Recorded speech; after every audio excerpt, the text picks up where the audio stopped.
प्रत्येक माह की कृष्ण और शुक्ल एकादशियां अपने आप में खास होती हैं।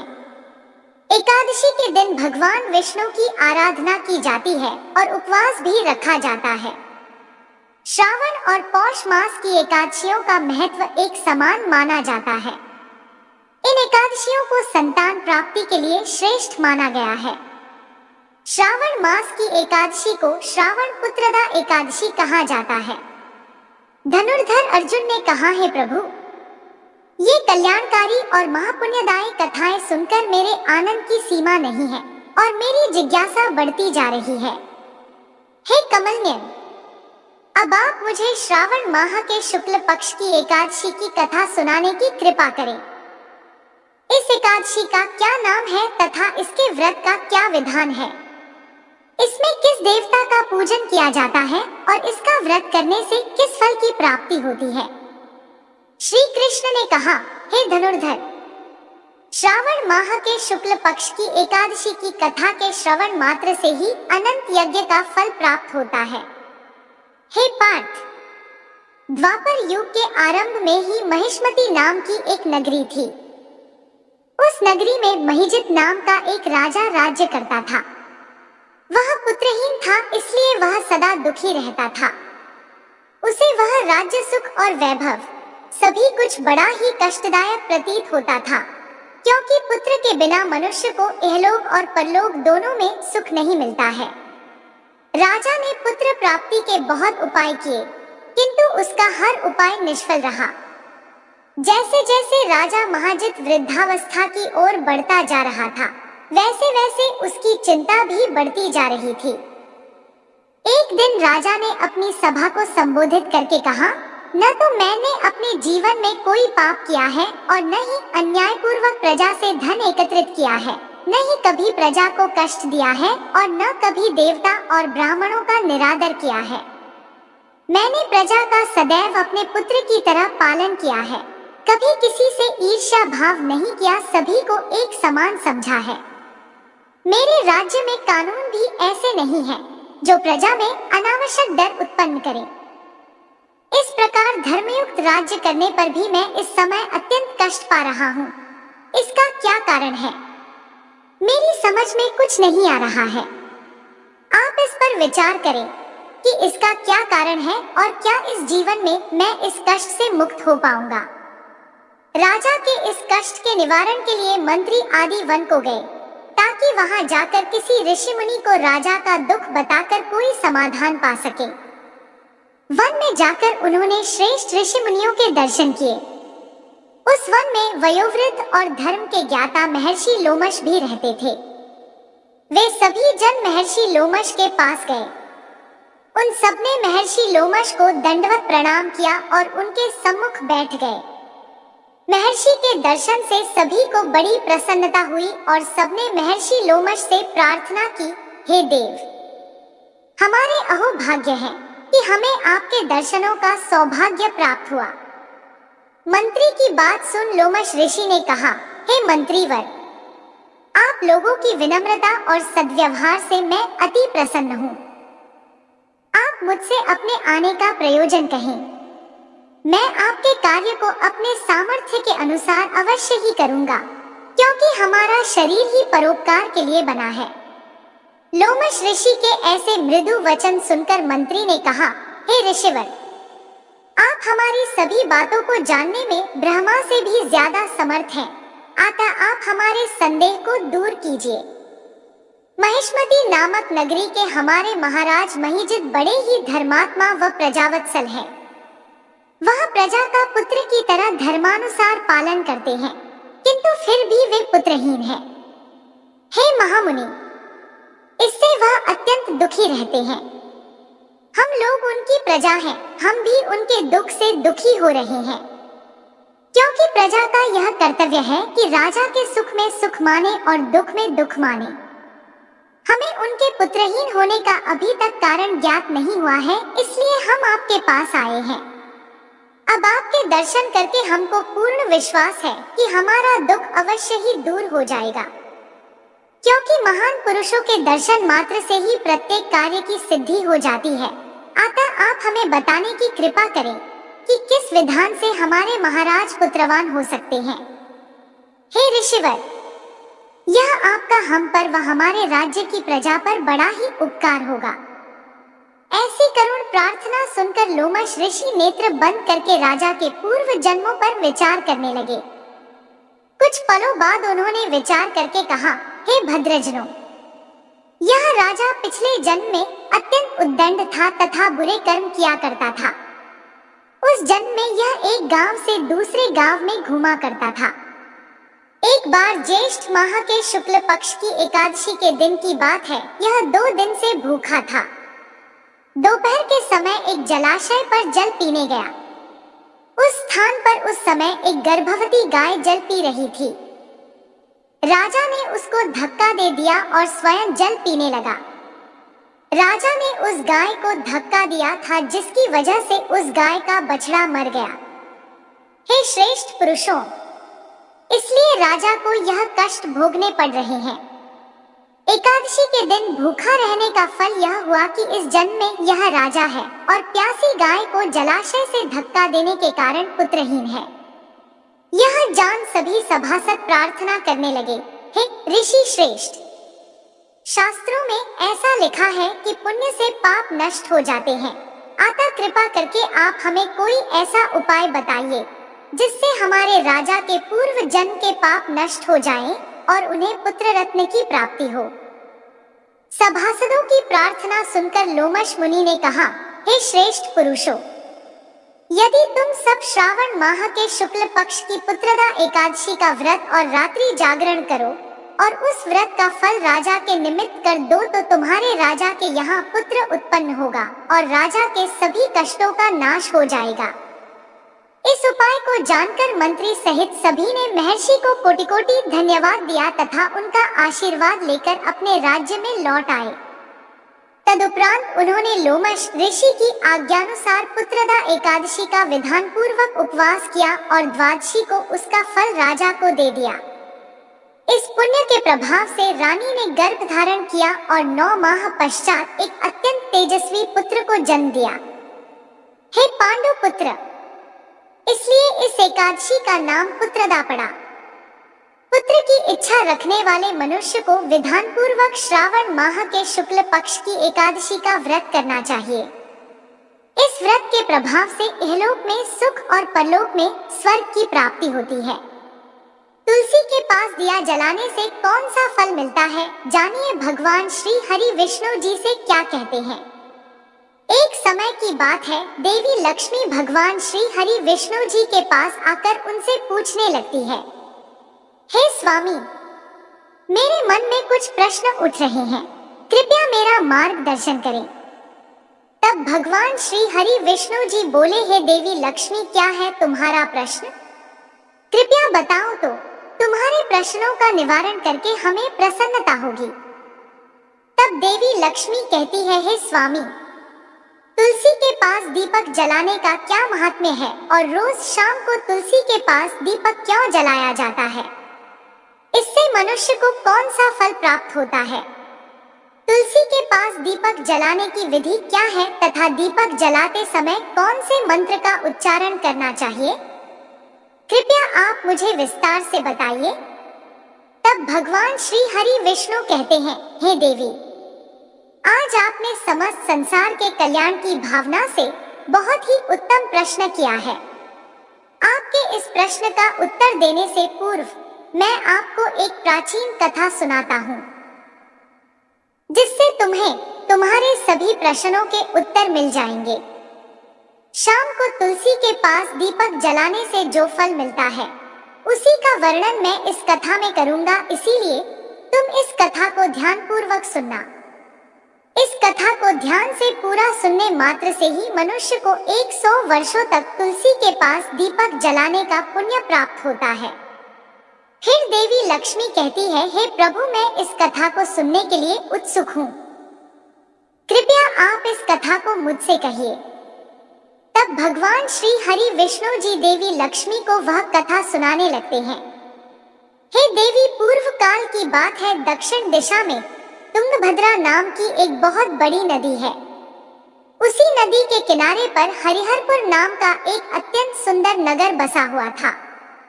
उसी नगर में मनोहर नाम के एक ब्राह्मण निवास करते थे। वे अत्यंत गुणवान, चरित्रवान, धर्म कार्य करने वाले तथा वेदों के मार्ग पर चलने वाले थे। उन्होंने समस्त शास्त्र का अध्ययन किया हुआ था। उसी ब्राह्मण की एक पत्नी थी जिसे लोग चरित्रहीन कहकर पुकारते थे, क्योंकि उसके कर्म ही उसके नाम के अनुसार थे। वह सदैव ही अपने पति को अपमानित करती थी, अपने पति के लिए अपशब्द कहती थी, पति को बहुत दुख देती थी, पति के लिए कभी भोजन नहीं बनाती थी। उसने उसके पति के साथ कभी शयन नहीं किया, कभी उसके साथ प्रेम से व्यवहार नहीं किया। पति के मित्र परिवार के लोग घर पर आते तो वह स्त्री उनको अपमानित करके भगा दिया करती थी और स्वयं काम भाव से उन्मत्त होकर निरंतर अन्य व्यभिचारिणी स्त्रियों के साथ घूमा करती थी। उसका मन पति को छोड़कर पराये पुरुषों में लगा रहता था। उसने कभी अपने पति से प्रेम से बात नहीं की, किंतु पराये सुंदर सुंदर पुरुषों के संग बैठकर बातें करती थी। पराये पुरुषों को मोहित करने के लिए सज धज कर गांव में घूमने जाया करती थी। कभी तो वह वन में किसी वृक्ष के नीचे खड़ी रहकर सुंदर पुरुषों की राह देखने लगती और किसी दुष्ट पुरुष को मोहित करके उसके संग भोग विलास किया करती थी। फिर एक दिन वह दुराचार स्त्री वन में जाकर एक वृक्ष के नीचे खड़ी हो गई। उसका चित्त काम वासना से भरा हुआ था। वह किसी सुंदर कामी पुरुष की राह देख रही थी, किंतु बहुत समय निकलने के बाद भी उस स्थान पर कोई पुरुष नहीं आया। इसीलिए वह अत्यंत दुखी हो गई और प्रियतम की खोज में इधर उधर देखने लगी। उस दिन उसका सारा परिश्रम व्यर्थ हो गया। वहां पर खड़ी होकर वह नाना प्रकार की बातें कहकर विलाप करने लगी। हाय, आज तो इस मार्ग से कोई भी सुंदर पुरुष नहीं आया। वह सोचने लगी कि आज की रात कैसे बीतेगी। यह सब बातें सोचकर वह जोर जोर से विलाप करने लगी। उसी जंगल में एक भयानक बाघ निवास करता था। उस पापिनी स्त्री की आवाज सुनकर वह जाग गया और उछलकर उस स्त्री का भक्षण करने के लिए उसके पास आ गया। उस भयंकर बाघ को देखकर उस स्त्री के पसीने छूटने लगे। वह भय से थर-थर कांपने लगी। वह स्त्री कुछ करती इतने में ही उस बाघ ने अपने पंजे से उसे घायल कर दिया और वह स्त्री जमीन पर गिर पड़ी। जमीन पर गिरते ही वह स्त्री चिल्लाते हुए बोली, अरे बाघ, तू किस लिए यहाँ पर आया है? मुझे क्यों मार रहा है? मैं यहाँ पर अपने प्रियतम को खोज रही थी, तू मुझे छोड़ दे। मेरा भक्षण करके तुझे क्या मिलेगा? उस स्त्री की यह बात सुनकर वह भयानक बाघ क्षण भर के लिए रुक गया और हंसते हुए बोलने लगा, हे दुष्टा, आज विधाता ने तुझे मेरा ग्रास नियुक्त किया है। तुझ जैसी पापिनी स्त्रियों का भक्षण करना ही मेरा काम है, तभी मुझे इस शरीर से मुक्ति मिलेगी। वह स्त्री कहने लगी, हे बाघ, तुम कौन हो? मुझे सच सच बताओ, तुम्हें किस कारण से बाघ होना पड़ा और तुम मुझ जैसी स्त्रियों का भक्षण क्यों करते हो? पहले मुझे सारी बात बताओ और फिर मेरा भक्षण करो। फिर वह बाघ कहने लगता है, हे पापिनी, मैं तुझे मेरे पूर्व जन्म का वृतांत सुनाता हूँ। सुनो किस कारण से मुझे बाघ होना पड़ा। पूर्व काल में दक्षिण देश में एक नदी थी। उस नदी के तट पर एक नगरी बसी हुई थी। उसी नगरी में मैं निवास करता था। मैं एक ब्राह्मण का पुत्र था और नदी किनारे बैठकर यज्ञ आदि का कार्य किया करता था। मैंने उस जन्म में अनेक पापियों के लिए यज्ञ किए, उन पापियों के घर का भोजन किया। मैंने धन के लोभ से अनेक पापियों के लिए कार्य किए। जिन वस्तुओं का दान ब्राह्मण को नहीं लेना चाहिए, उन वस्तुओं का दान भी मैंने ग्रहण किया और दूसरों से धन उधार लेता था, लेकिन कभी वापस नहीं करता था। इस प्रकार से पाप करते हुए मुझे बहुत साल बीत गए और मैं बूढ़ा हो गया, लेकिन फिर भी मेरी दान लेने की आदत नहीं छूटी और मैं पाप करता गया। फिर एक दिन मैं धन के लोभ से नदी किनारे गया और अन्य धूर्त ब्राह्मणों के साथ मिलकर हमने लोगों को ठगा। झूठे मंत्र वचन बोलकर हमने बिना विधि किए ही देवी देवताओं का पूजन किया और बहुत सारा धन दान में ले लिया। फिर उसी स्थान पर एक बीमार कुत्ते ने मुझे काट लिया और मैं मूर्छित होकर गिर पड़ा। उसी क्षण मेरे प्राण चले गए। फिर यम के 2 दूत उस स्थान पर प्रकट हुए और मुझे पकड़कर यमपुरी ले गए। वहां पर यमराज ने चित्रगुप्त से मेरे कर्मों का लेखा जोखा निकालने के लिए कहा। फिर चित्रगुप्त कहने लगे, हे धर्मराज, इस ब्राह्मण ने घोर पाप किए हैं। इसने दूसरों से झूठ कहकर धन लूटा है। विधि विधान से पूजा न करके झूठे मंत्र बोलकर भगवान का अपमान किया है। इसीलिए यह पापी ब्राह्मण केवल नरक जाने के ही योग्य है। फिर यमराज ने अपने दूतों को आदेश देकर मुझे नरक की अग्नि में डाल दिया। अनेक वर्षों तक नरक की सजा भोगने के बाद मुझे बाघ का शरीर प्राप्त हुआ और मैं इस दुर्गम वन में निवास करने लगा। मैं अपने पूर्व जन्म के पापों को याद करके कभी महात्मा, साधु पुरुष, सती स्त्रियों का भक्षण नहीं करता हूँ। मैं केवल पापी, दुराचारी तथा कुलटा स्त्रियों का ही भक्षण करता हूँ ताकि मुझे पाप से मुक्ति मिल जाए। इस प्रकार से उस बाघ ने अपने पूर्व जन्म का वृतांत सुना दिया और उस स्त्री से कहने लगा, हे पापिनी, तेरे आचरण से तू कुलटा दिखाई पड़ती है। अपने पति को छोड़कर तू इस वन में अन्य पुरुष के साथ भोग विलास करने के लिए आई है। इसीलिए आज तू मेरा ग्रास अवश्य बनेगी। इतना कहकर उस बाघ ने अपने तीक्ष्ण नाखून से उस चरित्रहीन स्त्री के टुकड़े टुकड़े करके उसे खा लिया। फिर यम के 2 दूत प्रकट हुए और उस पापिनी स्त्री को उठाकर यमपुरी में ले गए। वहां पर उसे यमराज के सामने खड़ा किया गया। फिर चित्रगुप्त ने उस स्त्री का लेखा जोखा निकालते हुए यमराज से कहने लगे, हे धर्मराज, यह स्त्री तो अत्यंत पापिनी है। इसने घोर पाप किए हैं। इसने व्यभिचार किया है। इसने अपने पति की कभी सेवा नहीं की। अपने पति को भूलकर पराये पुरुषों के संग भोग विलास किया करती थी। उसके पापों को सुनकर यमराज ने उस स्त्री को अग्नि से भरे हुए कुंडों में डालने का आदेश दिया। अनेक वर्षों तक उसे उस कुंड में पकाया गया। फिर उसे निकालकर नरक में डाल दिया गया। इस प्रकार से उसे अनेक वर्षों तक अलग अलग नरकों में डाला गया और नरकों में डालने के बाद वह चरित्रहीन स्त्री पुनः पृथ्वी लोक पर आकर चांडाल के रूप में उत्पन्न हुई। चांडाल के घर में जन्म लेकर वह फिर से अनेक पाप करने लगी, व्यभिचार करने लगी, अनेक पापी पुरुषों के संग विहार करने लगी। फिर कुछ समय बाद पूर्व जन्म के पापों के कारण उसे चर्म रोग हो गया और वह भयानक पीड़ा सहन करने लगी। उसका अंग अंग जलने लगा। उसके नेत्रों में पीड़ा होने लगी।